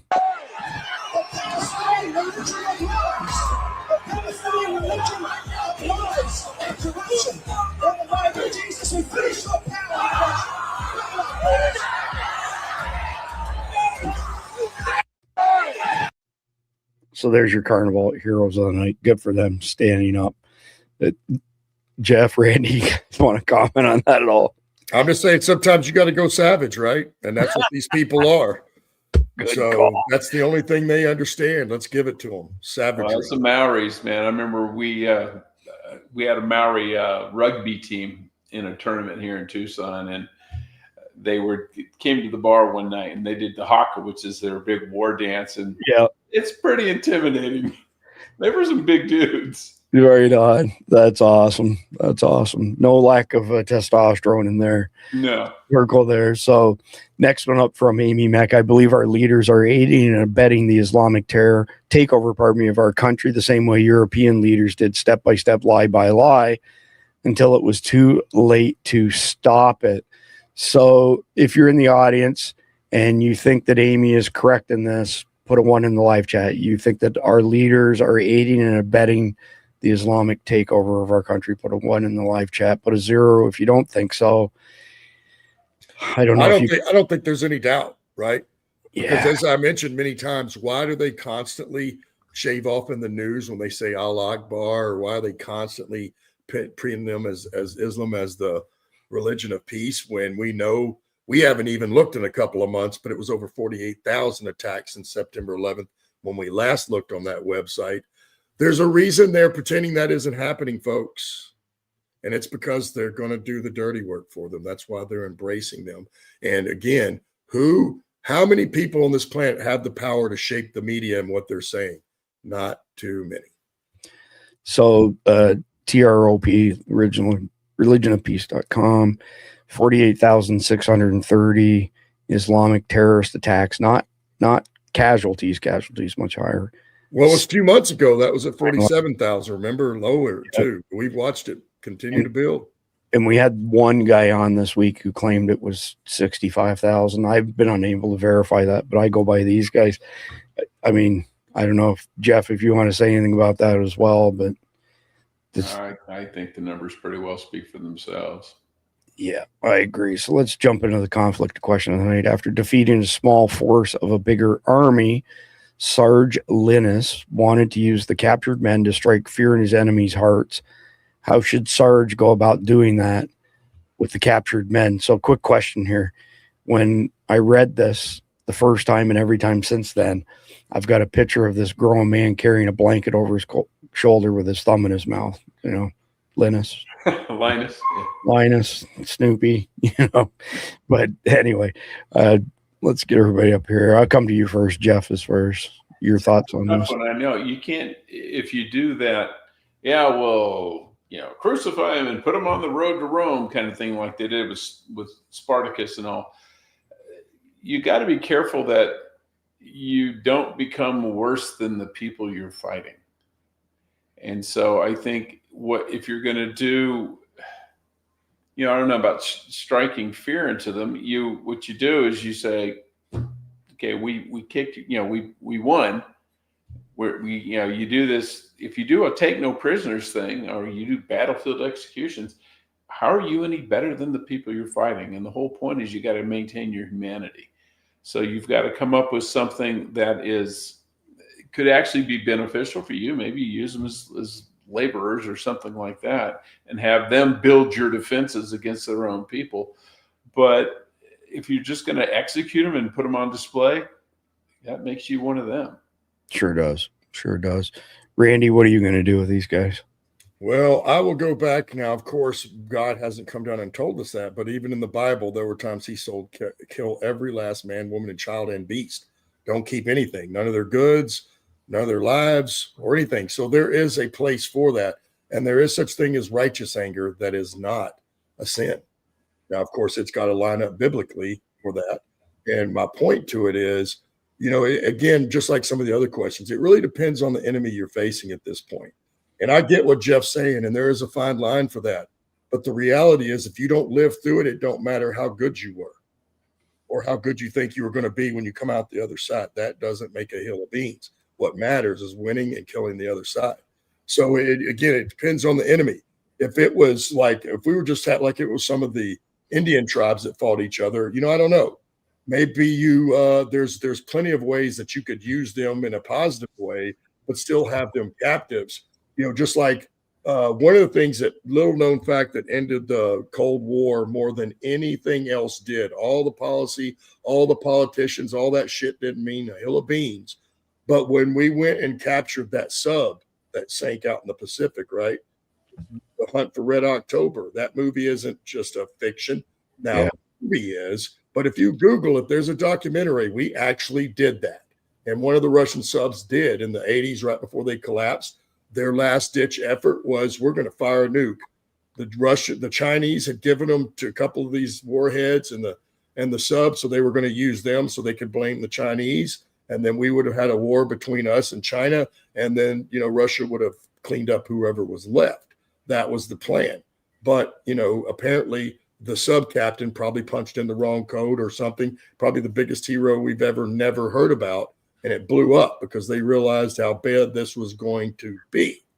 And so, but the Russian government had lied to its own people. They were just like ours in respect. They don't know what happened to the sub. The people is just gone. We don't know. That's that. It's over. So those families had to wait all those years. And I think it was a couple of decades at least. But regardless, we pulled up this thing, right? And then we went and researched just how the Russian Navy does funerals for their guys. And we did that to the letter with the guy. And that's how we know they were all up in locked into one room in the front in the bulkhead where they should not have been. So that's kind of how we know the story. But regardless, even though these bodies were still radioactive, we treated them with the utmost respect when we laid them to rest. And then we did it publicly. That right there, that little gesture did more to end the Cold War than anything else did. So there are applications of that, but I do believe there are times like, I don't know that it really happened, but there's a rumor that General Pershing, there was some sort of Muslim uprising and they did a jihad attack back then. And again, I don't think this is true, but it's something that was put out. But I thought when I heard it, this is how you would deal with that. So the ones that were left, not only did they shoot them with bullets to execute them that had pig blood all over them, they had a bunch of pig parts in the big hole where they buried them all. And they documented that. And they said, if there's ever another attack from you Muslims for this reason, this is how you're going to end up. And of course, that's the worst thing that could ever happen to them. So, you know, sometimes you have to deal with them on that level. It's no different than we did when the North burned the South. It's no different than when we killed the buffalo and had to extinguish the Native Indians' culture to beat them. Sometimes that's exactly what it requires. And when it becomes to Islam, that's exactly what it's going to require, because all they know is strength and dominance. Anything else, they smell weakness. Very, very well said. I don't know if you caught it, by the way, but lots of compliments on the hat. Where did you get that hat? Father Duck sent it to me for Christmas. Thank you, sir. Father Duck and his guys are just incredible, extremely generous and thoughtful. I'd also, without mentioning last names, we had one of our followers, I'll just say John, sent us a nice donation today, and we really, really appreciate that very, very much. My answer is pretty simple on this. I think that if these guys that we now have under our control committed heinous acts, you know, like murdering and raping women and children, stuff like that, and there was definitive proof, yep, I'm with Jeff on that, that's the death penalty. So I don't know, maybe some sort of tribunal held that's legit, that's not rigged, and basically says, yeah, these guys over here, they did this really heinous thing, these guys here didn't. The guys who didn't, I'm going with Jeff's suggestion. I was already thinking the same thing. They're going to be workers. You know, they're going to basically serve a sentence of hard labor for, you know, killing our guys. So that's the way I would go with that. But we are at the end of our broadcast. One more shout out to our friends at Carnivault, carnivault.com. And it's hard to see because this is vacuum sealed, but that's 6 ounces of American beef, no mRNA, no antibiotics, no histamines. Everything's 100% American. This makes 1.5 pounds of raw steak, reconstitutes in 5 to 10 minutes. This is super high quality stuff. If you go to carnivault.com, use the code EATMEAT for everything but subscriptions. Monthly subscriptions, they've already cut the price to the bone. Every $100 you spend at Carnivault between now and December 23rd, get you a virtual raffle ticket. They're giving away a whole bunch of food, swag, and I'm giving out forever Guardian memberships, lifetime memberships. And don't forget our friends at Wasatch Wagyu. Their Christmas gift to y'all is 20% off. This is the dill pickle. It's insanely good. So, Randy, now I've gotten to the point where you touch my flashlights, you know, you're dead. Everybody knows that. Touch my jerky or my Carnival, same thing. So now what you're telling us is you're going to start moving when we grab the flashlight, but you're definitely going to make sure the dill pickle's still there, right? Dude, don't touch my Carnival or my Wasatch Wagyu, especially the pickle. The pickle's off the freaking chain. So anyway, I'll be back Sunday night with my Sunday evening podcast where I cover funny, zany stuff. Start your week off with a smile and a good laugh because we cover a lot of gloomy stuff Monday to Friday. We'll be back as a team on Monday with the next episode in our Long War series. And it's taking everything we've discussed this week to the next level. And it's titled Predictive Policing and Digital Prisons. And it'll shock you at some of the stuff that these clowns, especially the ones coached by the WEF, have in mind. Other than that, hope you all have a great weekend. Appreciate everybody's support. Please like, share, comment, subscribe. God bless America. God bless. And thank God that this woman is not in charge of our country. You know, I think that there's a duality to the nature of democracy. When it's intact, oh, it's so strong. Damn, she's drunk again. Burying might beg you to get it together, but now you're boozing more. Your guilt you can't ignore. You turned on Joe and you can feel the anger. Damn, you're drunk again.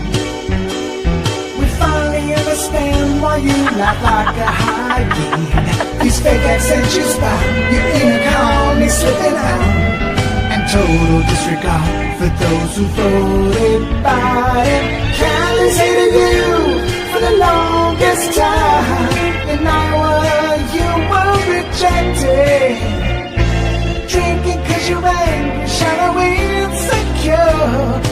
faster when you speed, running from the media.